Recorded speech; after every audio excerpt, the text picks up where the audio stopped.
Hi guys, so there's been a lot of miscommunication going on the past week. Well, let me say the past year, because it's been a fucking year.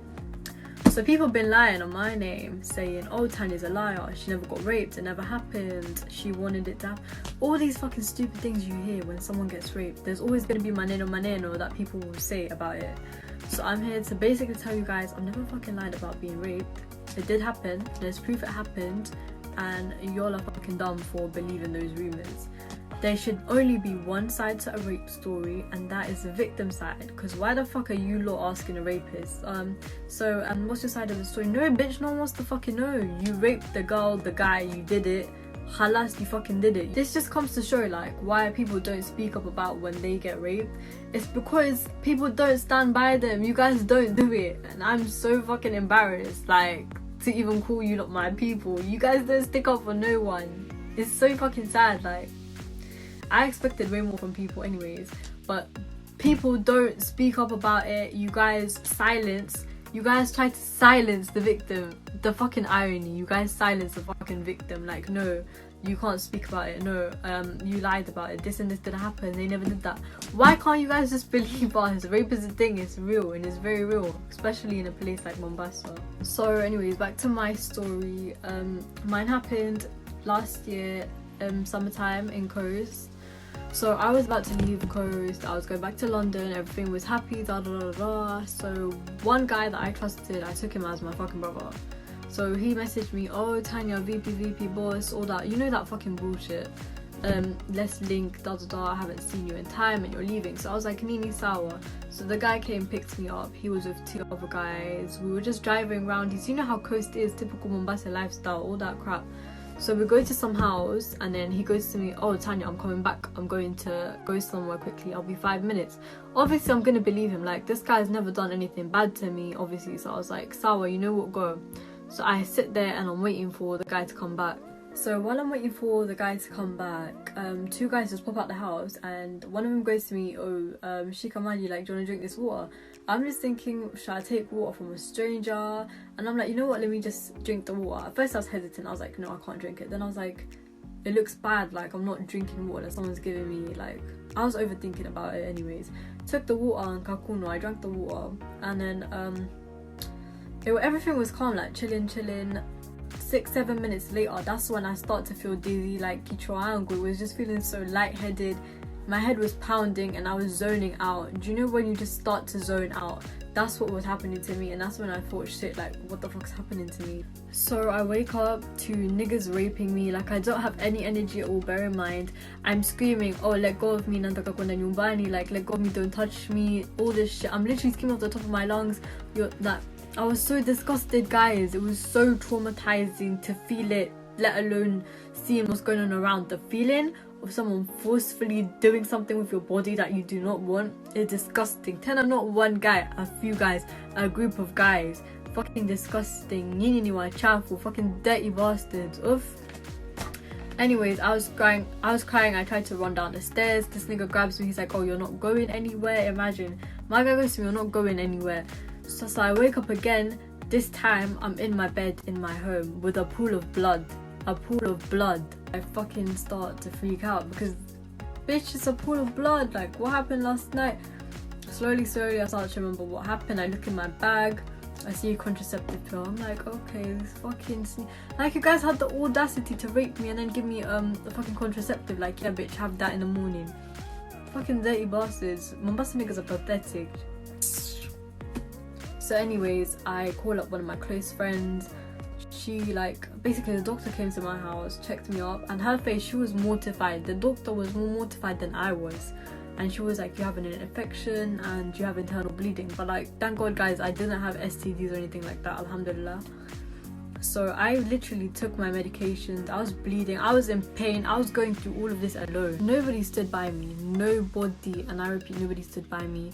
Everyone sent me little sympathy messages saying, oh Tanya, I'm so sorry, if you need anything I'll be there for you. You weren't there for me when I was being raped. You weren't there for me to comfort me the next night when I was bleeding out, crying myself to sleep. You weren't there. Where were you? You were in your house, bitch. So now you want to send me, oh I'm so sorry, is there anything I can do? The only thing you can do is fuck off from my life, literally. So fucking disgusted, guys. So I texted all the guys that were involved or whatever bullshit, and I was like, Mimi, I'm so disappointed in you. I can't believe you do such a thing to me. And do you know what they said? This is the #1 Mombasa boy excuse, guys, for when you come at them with anything. They're gonna hit you with the, boss, Mimi, I have sisters at home. But if you have fucking sisters at home, yeah, how are you gonna feel when one of your boys or a guy goes and rapes your fucking sister? That's the day that you are what the fuck you did to me, okay? You're gonna know what you did to me. So I'm glad they have sisters, because one day their sisters are gonna go through the same shit, because karma's a fucking bitch and it's about to bite you in the fucking ass. Fucking gay ass bitches. Oof. So anyways, guys, it's been a year. How I dealt with it, I kept it to myself, because that's how I deal with things personally, by keeping them to myself. Some of you are gonna be like, Tanya, you should see a therapist, nini, but me, I know myself. I've had therapists before in the past for other reasons, and it doesn't work for me. I have my own methods, which is like keeping it to myself. I'm trying to find the closure that I need and all that kind of stuff. And I can say to you guys, I've progressed so much from where I was back then. I've become a stronger person. Like, no one can break me now. Like, you cannot. I've been broken. That shit broke me so bad. Like, I'm not capable of being broken again, if you get what I mean. So I made this video not to prove to people anything, but to give myself the closure that I need, and hopefully other girls out there find closure too. So thank you guys for taking time to watch this video.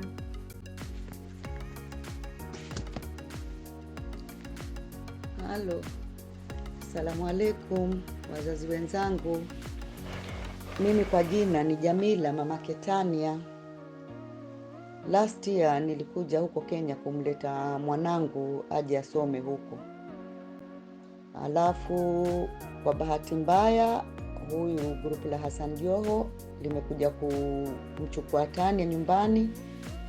Wanakwenda wamemrepu mtoto wangu, kisha wakamleta nyumbani. Yeye mtoto hakusema jambo lolote. La zaidi aliniambia nichukue amba nataka kadi yake yangu ya simu ya kwenda hospitali. Mimi nikamuuliza, mtoto mdogo wewe wataka kwenda hospitali peke yako kufanya nini? Ndo yeye hakunambia kilichomtokea. Akampigia Amina, mtoto yake Joho, Latifa. Tani akachukua gari akaenda mpaka huko, akachukua taxi akaenda mpaka huko. Alipofika huko wakamuitia gynecologist akaja akamwangalia, na maneno yakaishia hapo, na mtoto wangu akarudi nyumbani asiseme lolote. Sisi wakati wetu ulipofika wakurudi hapa Ulaya, tukarudi zetu. Mara ghafla watu wananipigia simu wananiambia mwanao karusha clip gani? Mimi wallahi nilipopata hiyo clip nilisikiza tu ile kuwa I've been raped. Sikusikiza huko kwengine. Nilivyoona na uchungu vipi kuwa mimi mtoto wangu amefanyikiwa jambo kama hilo kwenye nchi yangu, mji wetu, na watu ambao ni wa huyo gavana wetu Ali Hassan Joho. Kitu nilifanya mimi, nilimpigia gavana simu kumuuliza, tafadhali naomba namba ya ndugu yako. Anaambia alimuita daktari gani kusudi haya mambo tuyaende tukayaripoti. Gavana alisema yeye namba ya familia yake hawezi kutoa. Kwa hivyo sasa mimi ndo hivyo kilio changu, ndo hivyo nilikuwa naomba nikampa huyu Dr. Mkeni anisaidie kwa ushauri ambao kitu gani tunaweza kufanya. Hivi sasa kesi yaendelea, tushairipoti hapa Ulaya na mapolisi wa Kenya wanaendelea, lakini kwa sababu ya hii corona hakuna usafiri wowote unaweza kufanyika. Kwa hivyo pia sisi tuangoja hii corona ishe, inshallah tupate kuja huko. Lakini sasa naomba hivi jamani, Ali Hassan Joho, Abdulswamad Nassir na wewe Finchi, mumwacheni mwanangu. Juzi mumekwenda kumpigia simu kumwambia aturekodi sisi na daktari maneno yale tunayozungumza si usawa namna hivyo, na yale maneno sisi tulikuwa tukizungumza twazungumza kwa uchungu. Hatukusema tutaka kumfanya mtu fulani jambo fulani, tumesema kwa ule uchungu. Kama mimi mzazi, mimi mamake, na una uchungu sana wallahi. Tena nasema tena, ingewapata mimi hao vijana walivyonidhulumia. Watu 5 wamekwenda kunirepia mtoto wa miaka 16. Sisi hapa watu wazima, astaghfirullah adhimu, ukienda na mume wako tu wasikia habari. Je, wao watu wa mtoto mdogo huyu akaenda kule kurepiwa na watu tena na wakamlewesha, wakamtilia hao madawa ya kulevya, wakamdhulumu la kumdhulumu. Alafu kisha hao wanamwambia aturekodi sisi. Waturekodi waseme kitu gani? Sisi tumeweka hiyo kesi inaendelea, na insha Allah kwa uwezo wa Mwenyezi Mungu we will get justice for my daughter.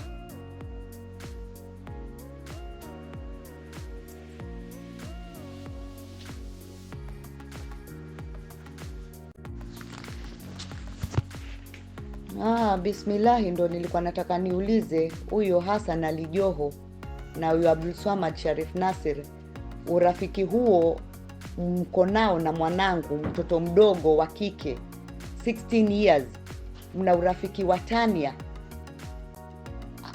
kivipi? Yani mimi sielewi manake. Vipi wewe mtu mzima, wewe gavana mzima, nyote hapo na kina Abdulswamad mnampigia gatani ya mtoto mdogo 16 years? What friendship do you have with this kid? She's not of your caliber, she's not of your age. Kitu gani huwa mnamzungumzia?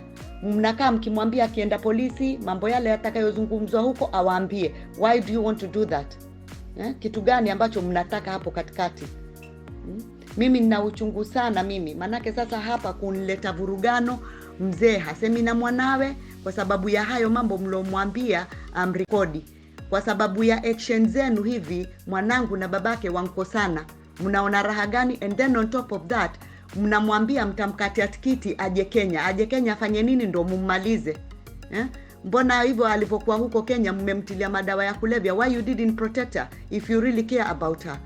If you really care about her and she's your friend, kwa nini hamtake any actions? Hamtoi hizo namba za simu? Hiyo circle yao watu walomreptania, it's not like you people you don't know them. You know them very well. Ni circle friend yenu wewe Hassan Joho. Na huko where she used to go, Marina. Why do you want to take these young girls there? All these young girls mnawapelekaga huko, and it is a whole list. Mpaka wengine wako hapa England. They've turned into God. They are really confused.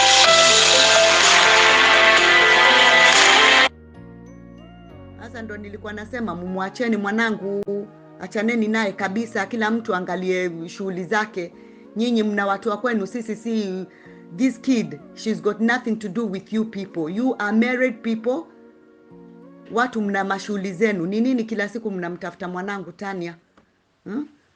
Na huyo Faruk Joho ndo mwenye kumpigia. Wachaneni na mtoto wangu tafadhalini, manake sasa hivi mwataka kumtia wazimu, kutwa yualia simu hii atasikiliza mambo ya nani? Mnakaa mkimkoroga, mkimdanganya, mkimwambia warekodi wazazi wake.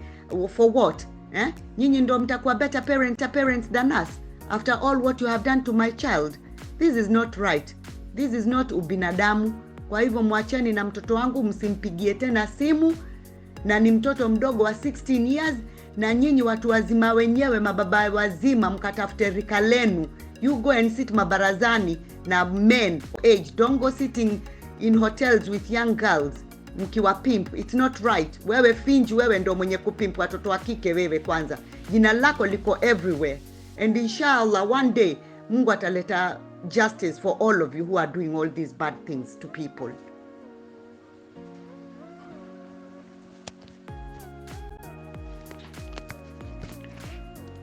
Huyo Faruk Joho huyo ndo alomtilia mwanangu madawa ya kulevya, wakamlewesha kisha wakenda wakamdhulumu. Na wewe Amina Joho, wewe ndo ulomuita daktari aje amwangalie Tania nyumbani. Wewe ndo ulomuita daktari, na kama kweli ungeitoa hiyo namba ya huyo daktari, kama kweli ulikuwa unataka ukumbuke wewe ni mwanamke. Ukumbuke pia wewe utakuwa mama. Kama hujawa mama by now, inshallah one day you will be a mother and you will understand how painful it is. Siku zote unapomchunga mtoto wako wa kike huo unamuepukana na haya mambo. Sasa hivi mwanangu amedhulumika, na wewe ujue, pengine hujui Mwenyezi Mungu atakujalia nini, wala sikuombei mabaya. I'm just saying, wewe as a woman you're supposed to help mtoto wa kike kama huyu amedhulumika. ilikuwa ni namba tu ya huyo daktari tulikuwa tunataka tumuulize, yeye alikuja kumcheki Tania, but you refused with the number, which is not right.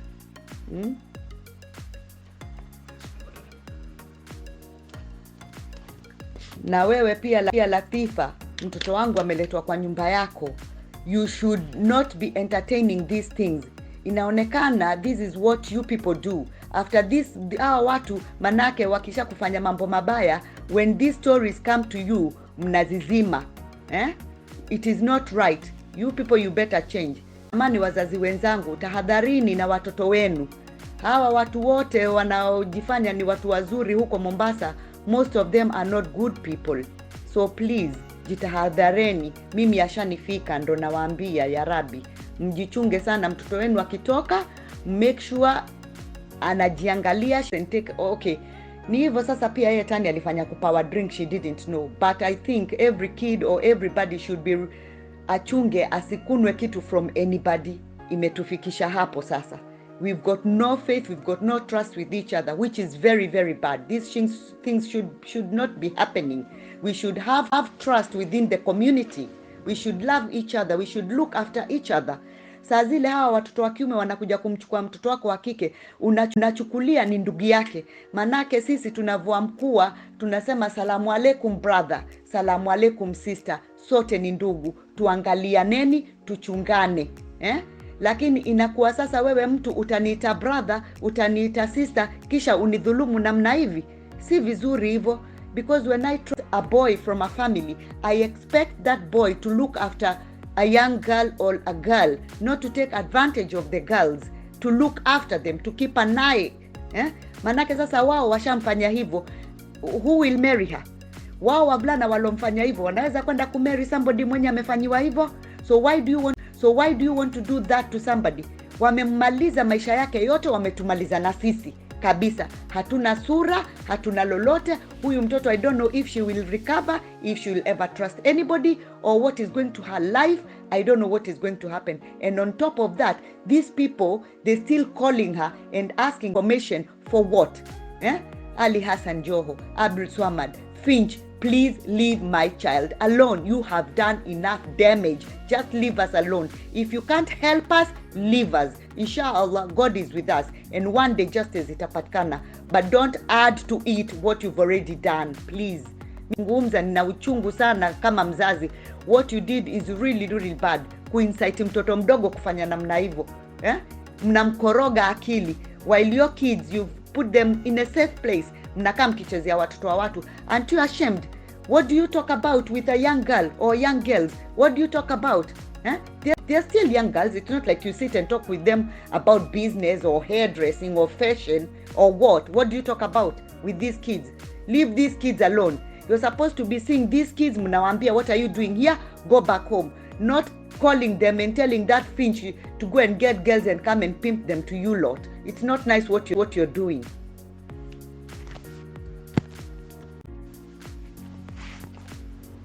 Jamani, kauli yangu ya mwisho, na waomba hawa watu, Hassan Ali Joho, Abdulswamad Sharif Nassir na we Finchi, achaneni na mtoto wangu. Kesi yake sasa hivi inaendelea hapa, na inshallah vile itakavyokuwa, inshallah watu wote watajua, manake Tania alitoa clip yake. Kwa hivyo this thing si ati ni kitu private, lazima itatoka vile itakavyokuwa. Kwa hivyo na waomba, mtoto wangu sasa hivi amekuwa kama wazimu, hajielewi. Ankuwa kama yule mnaomjua yule Chloe mlivomfanya huko Diani. Sasa hivi amekuwa goth hapa Ulaya, kwa sababu kesi yake alienda kaipeleka huko, hao wakubwa wakaizima. Sasa hivi please wachaneni na mtoto wangu, msimpigie simu kabisa, manake nina namba zenu zote na tushazipeleka kwa Scotland huko polisi. Wako nazo hizo namba. So wachaneni na mtoto wangu kabisa, manake mshanitilia wazimu, mshanidhulumia. Sasa muacheni sasa.